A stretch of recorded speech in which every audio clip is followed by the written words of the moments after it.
Good afternoon, everyone. Wishing you all a very happy International Women's Day and a warm welcome to the international webinar. Rising from the Shadows, How Minority Women in South Asia Are Shaping Their Future.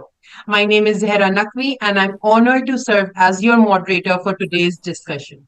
As a senior research associate at South Asia Research Institute for Minorities, I had the privilege of working on the critical issue affecting marginalized communities across the region. This webinar is a vital step on ongoing effort to highlight struggle leadership of minority women in South Asia.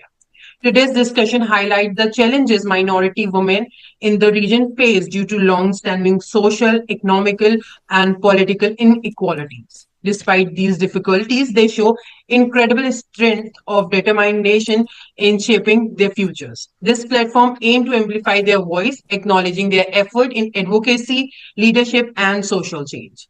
SARIM is committed to conduct research and fostering discussion that contributes to policy reforms, social change, and marginalized communities for marginalized communities. So we have honor to have five distinguished panels of speakers with us, each of whom has dedicated their work to empower minority women and advocating their rights. And for us, they are the leaders. So please welcome Razia Sultana from Bangladesh, Dr. Ramlath from India, Ms. Shiri Abdul Saroor from Sri Lanka, Dr. Mariyam Shahuneeza from Maldives, and Sarita Barma from Nepal.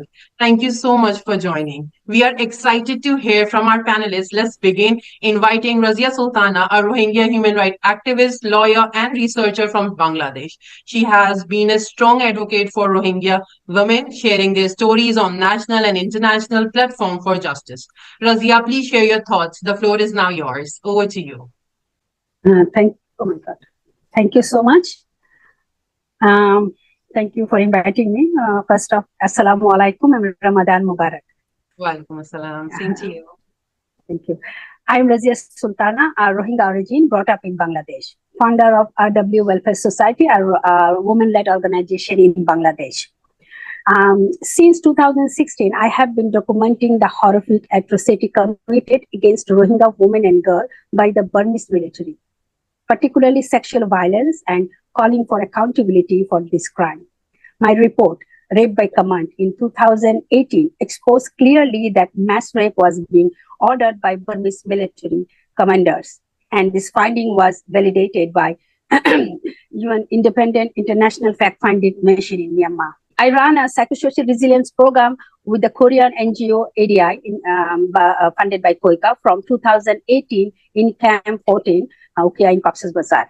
This February 2022, we started the 8th phase. Through this program, we are able to grow confidence with women. It's for a program, we are able to grow confidence with women and community that women voice matter and women can lead. The change is seen, and these women raise their voice for their rights in their own way, which cannot be denied.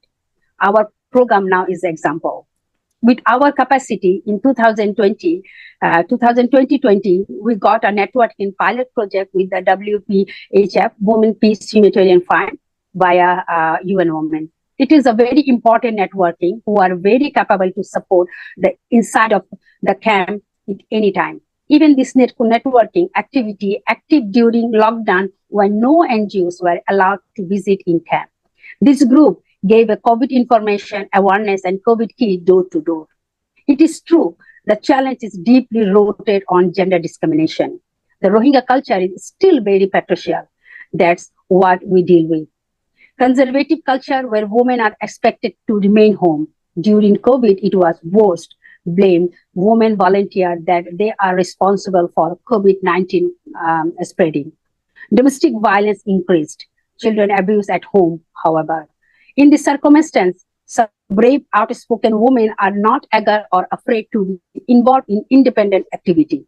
Very few camp female activists are able to give the message about the women empowerment topic, and slowly it's been increasing. Few, but not only female voice. I have worked closely with women and girls in the refugee camp of Cox's Bazar since then.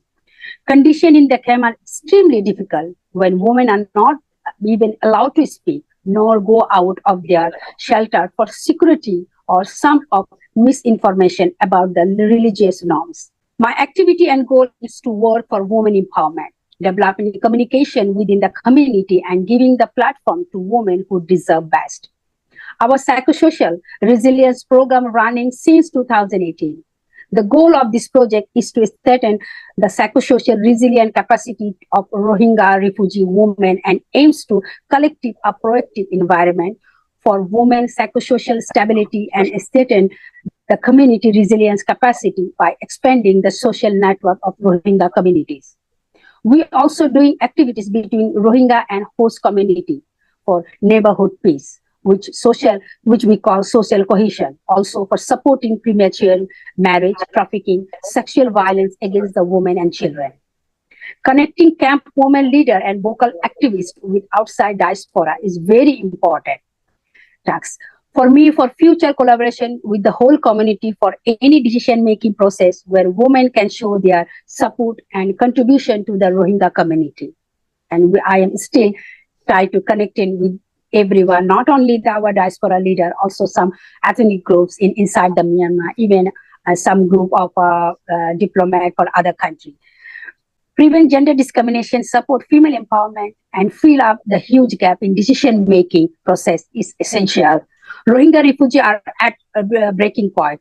Yes, breaking point. It's been 7 years since the genocide, yet it's no point have I felt a greater sense of desperation than I do today. People in the camp have very limited space to raise their voice and access information. Now, Rohingya women and grassroots female voice like myself have been on this challenge to support the community's women for introduce what is the woman right and and the justice. I already mentioned camp women leaders created network with self-organized women group with the confidence and giving remarkable example in women empowerment activity. But it is very frustrating that this type of camp-based group are not allowed to conduct any activities independent of any humanitarian agency and organization. There are so many policies and barriers to prevent women's movement. To progress the female activity and movement need capacity building of this women-led and survivor-led organization need to be further supported to enhance community-level protection mechanism against the sexual violence and to increase women activities and meaningful engagement in process to strengthen gender equality, women empowerment and protection. We need to give a platform to the women and to local agencies and INGOs and also the led NGOs. And localization is the only key. The challenge is the continued lack of engagement, investment, and support to local or international women's rights organizations by the vast majority of humanitarian actors. As a woman human rights defender, to promote displaced women meaningful participation. And for me, leadership means desire is power. Don't think about the achievement. My final request to whoever work with the Rohingya community, please do respect and don't judge Rohingya camps with normal society norms. These people are traumatized and stand in a position what is not a human life, not even animal, just they are in case, like it's zoo. So think twice to comment anything, comment or do anything, what is happening in Bangladesh, Malaysia, Indonesia, Thailand, India, in other states. Human dignity is most valuable for a human, but these people almost lost all kind of right and for life they depended on others. So out of question, they lost dignified lives. Society should be concerned about the women empowerment. For this reason, there need to be more support, counseling, advocacy, and level. I thank you. Thank you, Razia. I completely agree with you, and I appreciate the clear picture you have provided us. Next, we also having Dr. Mariyam Shahuneeza from Maldives. She is a Dean of Research at the Maldives National University. Her academic research and policy works focuses on gender equality, education, and social reforms, making a significant impact on the women's empowerment in Maldives and beyond. Dr. Mariyam Shahuneeza, please go ahead and share your insights. Let me share my presentation first. Thank you. First of all, I would like to thank you all for inviting me to this session. Good day, everyone. Today, I'll be talking about how minority women in South Asia are reshaping their future despite facing systemic challenges. Now, these women who belong to marginalized religious and social groups have historically been sidelined. However, through resilience, activism, and innovation, they are emerging as leaders. In this presentation, I'll highlight some of the major challenges that they face and share inspiring stories of those who are driving change. Minority women in South Asia face a double burden: discrimination based on gender and their ethnic or religious identity. Many of them struggle with access to education, empowerment, and political representation. Yet they are not just victims of oppression. Many of them are actively fighting back, leading social movements, and becoming pioneers in their communities. This presentation will explore the challenges they face and how they are overcoming them. Let's start by looking at some of the major challenges minority women in South Asia face. First, limited access to education. Many minority groups such as Dalit women in India or Rohingya women in Bangladesh have been historically deprived of formal education due to systemic discrimination. Then there is economic marginalization. Women from communities like Barma in Pakistan or indigenous groups in Nepal often face unemployment, lack of financial independence. Then there is political underrepresentation. Muslim women in India, Tamil women in Sri Lanka, and others have historically been excluded from decision-making roles. Gender-based violence. Many minority women are vulnerable to violence, including forced marriages and honor crimes, particularly in Pakistan and Afghanistan. We have seen this over and over again in news articles as well. However, some of them are breaking barriers in science and technology. Sunita, Hindu woman from Pakistan region, became the first from her community to contest elections. This has inspired other women to pursue leadership. Similarly, young Christian women are entering STEM fields, challenging stereotypes and proving that minority women can succeed in male-dominated industries. Despite these difficulties, many women have demonstrated remarkable resilience and are transforming their futures. Now I'm going to look at some inspiring examples. Zarifa Ghaffari, that is a powerful example of how minority women are breaking barriers. She was one of the one of the female mayors in Afghanistan and a strong advocate for women's rights. Despite receiving multiple death threats, she continued her work and inspired many other women to step into leadership roles. Her story is an example of courage in the face of adversity and proves that women can take charge in male-dominated political spaces. Then in India, Dalit women rights movement. In India, Dalit women have faced caste-based discrimination for centuries, excluding them from education, political participation. However, groups like Dalit Women Fight have mobilized women to demand justice and legal reforms. These women are not just seeking representation, but are leading protests and legal battles to ensure that their voices are heard. Their activism has gained international attention and continues to push for greater equality in Indian society. Now, I've taken this, the picture that I've included, I've taken it from BBC. Then Bangladesh, Rohingya women entrepreneurs. The Rohingya refugee crisis in Bangladesh has left thousands of women displaced and vulnerable. But rather than remaining passive victims, many women have taken control of their future by starting small businesses. Organizations like BRSE have provided training in tailoring, handicrafts, and microfinance, enabling these women to earn a livelihood.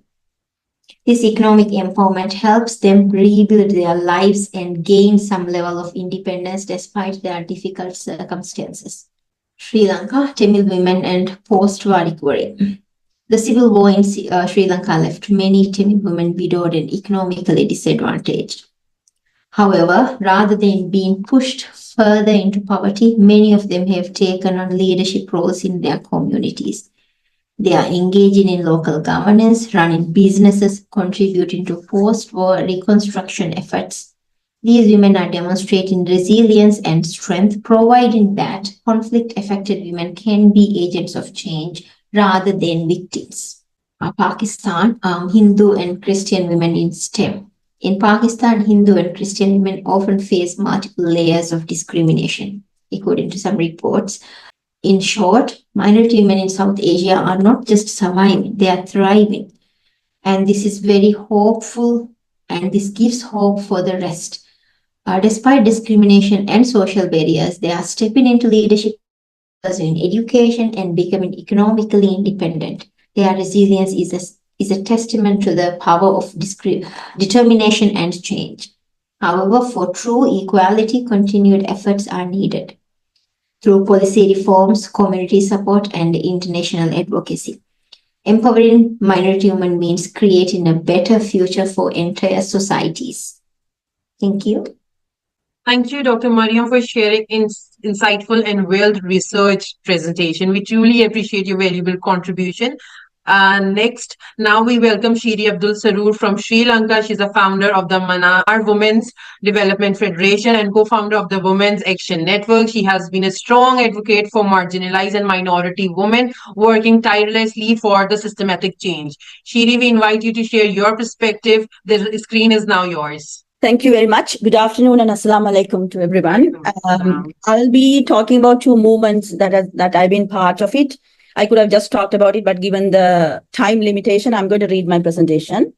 Sri Lankan minority women, particularly those from Tamil majority regions, North and the East. I am from the North. And the Muslim community and the upcountry Tamil women have faced unique struggles shaped by the country's post-colonial history. Ethnic tension and structural gender inequalities enshrined in our laws and constitution. Their experiences of discrimination and marginalization have led to the formation of various women's movements aimed at addressing these issues and advocating for an international inquiry on the war crime committed in 2009, including a special evidence gathering mechanism within the Office of High Commissioner for Human Rights called Sri Lanka Accountability Project. Domestically, they are calling for reforms not only to archaic and patriarchal laws, but also to address structural impunity. They demand demilitarization, security sector reform, the establishment of an independent prosecutor's office, the creation of an independent commission on women to investigate non-state actors as well. Ultimately, they seek a new secular constitution that ensures equality before law, recognizes the suffering of the minorities, grants full power devolution to the periphery, and abolishes the executive presidency. Today, I'll talk about two resistance movements that are purely built by victims of mass atrocities and structural imbalances. Sri Lanka has one of the highest rate of enforced disappearance in the world, a painful legacy left behind the leftist insurgency of Jatika Vimukti Peramuna, which is a ruling party now, and the prolonged civil war between Sri Lankan government and the Tamil Tigers. Between 1980s and 2009, many thousand, mostly Tamils, were forcibly disappeared, leaving their families searching for answers that have not yet to come. Despite these atrocities, Sri Lankan authorities have repeatedly failed to reveal the fate of disappeared or prosecuted those responsible.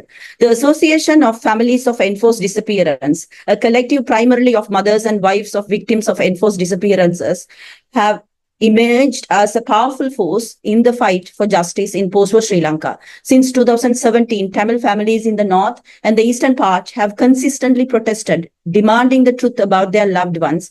However, despite their persistence, over 300 mothers and wives have passed away without any answers, and many others fear they too may not live to hear the truth or justice. One of the most significant challenges faced by these families and the Association of Families of Enforced Disappearance is ongoing repression by the state. Protesters often face harassment, intimidation, surveillance, and restriction on peaceful demonstration. Despite these adversaries, the families of the Association of Families of Disappeared members have stayed strong in their call for international justice, refusing to be silenced by the state intelligence and the military actions. They have traveled to UN Human Rights Council in Geneva session tirelessly and articulated for the current evidence gathering mechanism for international prosecution. These families are united in their belief that the government and the military were responsible for disappearance, but they continue to face a wall of silence and impunity in my country. Therefore, they believe only the international process can give them justice. Groups like the Association of the Families of Enforced Disappearance and Mothers of Disappeared have played critical role in advocating for accountability and truth regarding the atrocities of the war and its aftermath. These organizations stand as example to the resilience of the families who refuse to be silenced. However, they face numerous challenges in the pursuit of justice, particularly given the absence of thorough investigation and lack of political will to address the ongoing suffering. Even the current government has yet to give them a hearing, but these women remain inspirational as they stand tall in the face of brutal suppression of suffering. The other movement I want to highlight is also a continuum resilience of the Muslim women advocating for reform of Muslim personal law, which is called Muslim Marriage and Divorce Act, and the male-only justice system amidst significant opposition, harassment, and violence. Efforts for reform began in 1980s with a group like Muslim Women Research Action Forum, which aimed to address the deep-rooted patriarchy within the Muslim community. Over the years, 4 generations, I am the 3rd generation of the Muslim women who have confronted not only political and religious figures' resistance to change, but also widespread public criticism, including allegation of being un-Islamic or Western agents. We all are blamed for that. Despite these challenges, Muslim women have persisted, engaged in grassroots activism, advocating for international attention. Recently held FEDO review in Sri Lanka, in Geneva, lots of the 4th generation women took part in it. This has been done amidst attack, both physical and online, including from extremist group and within their own community, who label them as traitors. These women face harassment from men who uphold cultural tradition that hinders gender equality, such as polygamy and the male-dominant Qazi system, especially groups like Al-Silon Jamiatul Ulama. The systemic nature of these struggles underscores the resilience of Muslim women who continue to demand justice despite the risk to their safety and personal reputation. Some of them have even been deformed by their own family members. Nevertheless, their activism remains unwavering as they fight against ingrained cultural norms and seeks to elevate women's status in Muslim community, ensuring their voices are heard and their rights recognized. The most remarkable aspect of this struggle is how 4 generations of Muslim women have sustained their fight within their own community, which has suffered at the hands of majoritarian government that often thrive on anti-Muslim rhetoric. These women are compelled to negotiate with the state that is racist, and for this, Muslim women are labeled by their community as being part of such racist anti-Muslim rhetoric as well. I'm proud to say that in my country, both Tamil and Muslim women continue to organize, advocate for their rights, and work towards a more inclusive and equal society in a very restricted and dangerous space. The intersectionality of their minority women's struggle necessitates a deeper understanding and greater solidarity among women groups across South Asia to overcome some of the similar systemic issues that we face, particularly at the hand of majoritarian, often racist government. Thank you very much. Thank you for shedding light on reality. I truly appreciate your knowledge and leadership. It was great listening to you. Next, we turn to Dr. Ramlath from India. She is a psycho-oncologist, the president of the World Council for Women's Rights and the National Director of World's Human Rights Organization. She is a key advocate for women's rights in the region. Dr. Ramlath, it's an honor to have you with us. Please start sharing your thoughts. Over to you. Hey all, Assalamu alaikum. So since we have all gained enough knowledge on what's happening with the minority women, I would like to share my insight on how we survive, what are the struggles personally. When it is my profession, I understood that due to all these discriminations, which we were all speaking about, against minority, the problems of identity, problems of security, problems of relating to equality, lack of representations, and backwardness. These are the major areas which we as women are stuck, or we have like all paused our lifestyles. Who put us below the shadows? I have questions to all my audience. Who put us all below the shadows? Rising above the shadow is the title, but for me, the question first popped out was, who was that? Who made us to sit inside the cocoons? Who buried us inside the darkness? These are all the questions which popped out when when I saw the title. Why should we struggle so hard to rise above it all when we, being a woman itself, is such a powerful thing? For me personally, being a woman itself is a powerful thing. So most of our minority women had failed to understand their power, isn't it? Most of us think that we are still caterpillars and we hide ourselves inside the cocoon, forgetting that we have a wonderful world to explore. We peep out of the cocoon, but we are scared to jump out because we still think we are the caterpillars. But remember, we have become butterflies long back. We ourselves had knitted our wings and blindly believing the world is scary, the world is horrible, and we peep out, we are like scary to step out, we step back. But trust me, once when you come out of that cocoon, when you stretch your wings, only then that moment will be your turning point, which will definitely teach you the value and the power of your own wings. We might fall, definitely, because the world is so big and maybe cruel, but we might fall. But believe that we will rise above all our fears. And there is no limit for a woman to reach. Sky is the limit. Alhamdulillah. When will we know that the world is beautiful and the life is to live to the fullest? Only when we believe in ourselves and only when we know the power of what a woman has by its origin. We women in this South Asia, not only just in South Asia, but we are already shaped in a perfect way. It's the society and unbreakable stereotypes had made us to change our origin, right? And forgetting the origin, we are fooled to reshape ourselves. Forgetting that we have a powerful origin, we are fooled to reshape. Why should we reshape when we are already shaped perfectly? Finally, somehow we get into these tracks of entrepreneurships, women groups, seeking help with one another, to explore the world, to know, oh my God, I have so much of power. We get into all these tracks. Most of the women pull themselves out of the dirt through two ways. Number one, by believing themselves, naturally by believing themselves from their childhood, or two, which is the sad part, when they have no other option but being stronger, right? I want every single woman to know that their voices can change the world. Since I'm a motivational speaker, I always go with, change the world through your voices. Who gave us the frequency? Who gave us the limitations of speak slowly, walk slowly? It's been all those old tradition or those orthodox system which made a woman to always be abide by man, to lessen their salary, to be short than a man. It was all those old culture which portrayed a woman to always be under a man. So your voice can change the world. All the very best, and thank you so much for this opportunity. What a positive vibe. Thank you for speaking up.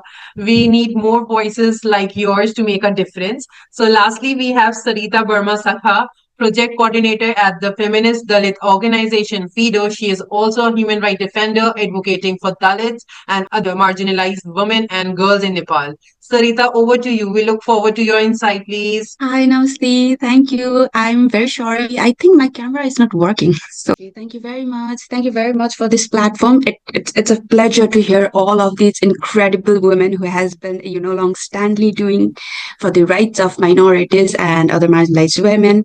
So thank you very much for the introduction. So I would like to straight go to the situation here in Nepal, how marginalized minorities and Dalit women has been, historically and socio-politically challenging themselves, stemming from this deeply rooted caste and ethnic discrimination that they has been facing over centuries now.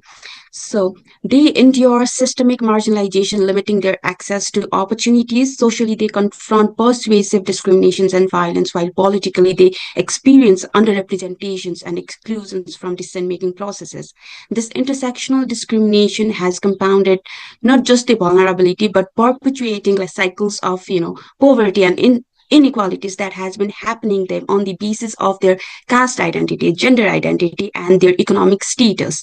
So even within this complex social fabric of Nepal, where there is systemic caste discriminations and the layers of hierarchy that we have to define ourselves into this social construct, Dalit women are rigorously challenging these passive recipients of societal norms. They are an active architect of their own futures now, because over the times where the narratives are shifting, where the powers are shifting, and people are realizing that it's not just the particular caste or particular gender or sex who could rule this particular who could rule this, society. It's women who should take the lead. And the efforts are powerfully reshaping the landscape of right advocacies, especially for Dalit and other marginalized women here in Nepal. These women are demonstrating a remarkable resilience and agencies, driving change from the grassroots levels, And me particularly belonging to this side of the world and working for the organization who has been relentlessly working for like 3 decades now, FEDO, Feminist Dalit Organization. We have been quite able to mobilize our grassroots level women at a very community level, district level, province level, even at a federal state. So, it won't be possible if the women like us, if the activists like us from South Asia, where we share the similar, similar issues like caste discrimination, violence against women, activists from this South Asia and activists from Nepal, it wouldn't have been, had been possible without these efforts, because it's very multifaced. It encompasses social, political, and economic spheres. Their influence is evident in the burgeoning movements that challenge deeply entrenched discrimination practices through their leadership, through their advocacy at a very local level, global level, has amplified the voices of those historically silenced, demanding accountability and pushing for systemic reforms. So organization like us, like FEDO, has been at a very frontier and actively involved in shifting this narrative. So building powerful networks, creating strong, interconnected networks. These women from communities are fostering solidarity and providing crucial support systems. I think that's how the changes that we are witnessing now at a very social and political level is evident. Earlier, while Dalit women movement happened in Nepal, there was no any political security when it comes to representation of them. So after the movement, we were able to secure a permanent ward membership at a very local unit all over Nepal. So that's the contribution of Dalit women activists. That's the whole contribution of the women movements, not just in Nepal, but the collective effort of the South Asia, the global solidarity. And also what we are also doing is through our organization, to reshaping the future of minorities and Dalit women is challenging social norms, because it's not just the legal mandate that we need to follow or restructure or reshape. We also have to shift the mindset. We also have to make sure that the men engagement are involved. We also have to make sure that the non-Dalit representations be vocal to those voiceless, to those marginalization, to those women, right? So that's the moralities that we are shifting slowly, where we foresee all the equality and the inequalities that we have been collectively voicing for. So yeah, thank you.